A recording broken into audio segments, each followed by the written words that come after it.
York is not just a city.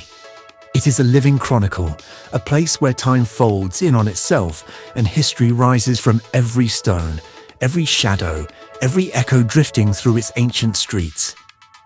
Step inside its walls, and you enter a world shaped by conquerors, dreamers, monks, merchants, rebels, and storytellers.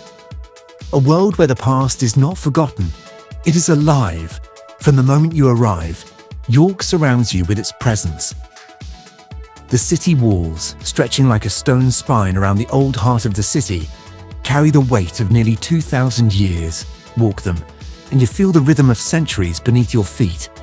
Roman foundations, Viking scars, medieval battlements, all layered into a single path that overlooks rooftops, towers, and the slow, steady flow of the River Ouse. At the center of it all stands York Minster, a cathedral that feels less like a building and more like a force of nature.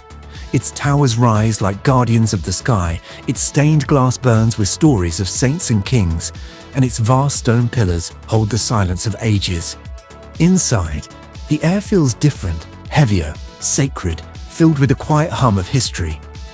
Light spills through the great east window like a sunrise frozen in glass. Every step echoes with the footsteps of those who walked here long before us. Then there is the Shambles, a medieval street so narrow, so crooked, so impossibly preserved that it feels like stepping into another world entirely. Timbered buildings lean toward each other like old friends sharing secrets. Lanterns glow softly in the dusk. The cobblestones carry the memory of markets, whispers, and stories that have drifted through these lanes for centuries. It is a place where imagination wakes up, where every corner feels like the beginning of a tale.